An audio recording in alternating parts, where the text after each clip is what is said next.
આપણા સૌના ઈષ્ટદેવ રામાપીર ભગવાનનો જયઘોષ કરીશ. આપ સૌ જોડાશો. બોલો રામાપીર ભગવાન કી, બોલો રામાપીર ભગવાન કી, બોલો સદારામ બાપાની.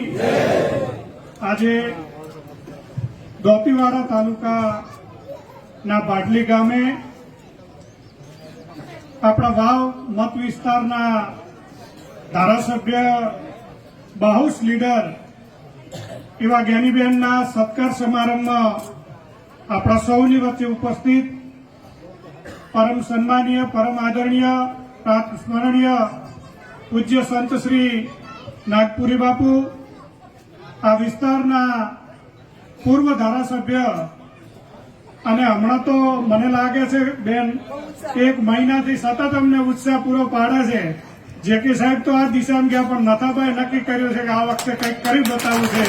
એવા વડીલ આદરણીય નથાભાઈ પટેલ સાહેબ, બનાસકાંઠા જિલ્લા કોંગ્રેસના અમારા કાર્યકારી પ્રમુખ આદરણીય દામરાજી રાજગોર, જિલ્લા પંચાયતના પૂર્વ પ્રમુખ બેન શ્રી પીનાબેન, અને આમ તો જ્ઞાનીબેનના ધરમભાઈ પણ છે, અને જેમ અર્જુનના સારથી તરીકે કામ કરે છે એવા ઠાકરસિંહભાઈ, આદરણીય દોતીવાડા તાલુકા કોંગ્રેસના પ્રમુખ આદરણીય નટવરસિંહ, ધાનેરા તાલુકા કોંગ્રેસના પ્રમુખ દિનેશભાઈ, જિલ્લા પંચાયતના સભ્ય જયંતિભાઈ, અમારા મિત્ર અશોકભાઈ, સમગ્ર અજમલજી દોતીવાડાની સમગ્ર કોંગ્રેસની ટીમ, અહીં પધારેલા સૌ વડીલો, માતાઓ, બહેનો અને યુવાન દોસ્તો.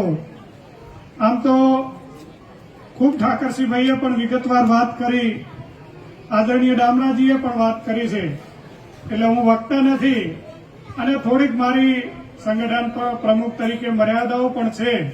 છતાં પણ જેમ ઠાકરસિંહભાઈએ વાત કરી, નથાભાઈ સાહેબ આખા જિલ્લાનો પ્રવાસ કર્યો તાલુકા કોંગ્રેસ સમિતિના મંડળ સેક્ટર માટે, ત્યારે બધા જ કાર્યકર્તાઓમાંથી એક મત આવતો હતો કે આપણે આ વખતે લોકસભાની ચૂંટણી કેને લડાવવી જોઈએ.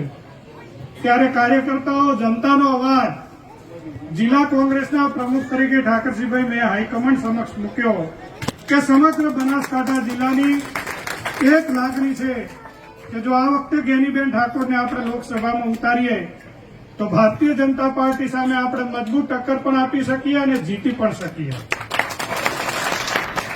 ઉમેદવારોની પસંદગીની પ્રક્રિયા ચાલુ છે. આપણા જિલ્લાની અંદર પણ ઘણા બધા ઉમેદવારોએ ટિકિટ માંગી છે, પરંતુ જે માહોલ છે એ જોતા લગભગ નામ નિશ્ચિત છે. પ્રક્રિયા ટૂંક સમયમાં પૂરું થશે. આપણે સૌ ઈચ્છીએ છીએ, આપણા સૌની જે ઈચ્છા છે એ પ્રમાણે જ થવાનું છે, અને આપણે સૌએ તાકાતથી લડવાનું છે. જ્ઞાનીબેન આપણા સૌ માટે, પ્રજા માટે, આમ પ્રજા માટે, 18 આલમ માટે લડે છે. ત્યારે વિશેષમાં સર્વે સમાજ અને ઠાકોર સમાજની પણ, જેમ આદરણીય નથાભાઈ સાહેબે વાત કરી કે બનાસકાંઠા જિલ્લાની અંદર ભારતીય જનતા પાર્ટીએ રેખાબેન ચૌધરીને ટિકિટ આપી દીધી છે, અને મને સંપૂર્ણ વિશ્વાસ છે કે આપણે જ્ઞાનીબેનના નેતૃત્વમાં કોંગ્રેસ પક્ષ ચૂંટણી લડવાનો છે. ત્યારે આપણા સૌની જવાબદારી બને છે કે આપણે તાકાતથી ચૂંટણી લડવી પડશે, અને બનાસકાંઠાની જીત. રામ ભગવાનની વાત આવે, રામ ભગવાન આપણા ઈષ્ટદેવ છે, પરંતુ જ્યારે ઘણી બધી બાબતોની ચર્ચા કરીએ ત્યારે જેમ નથાભાઈ સાહેબે પણ વાત કરી કે હમણાં વિધાનસભાની પણ ચૂંટણી હતી, આપણે સૌએ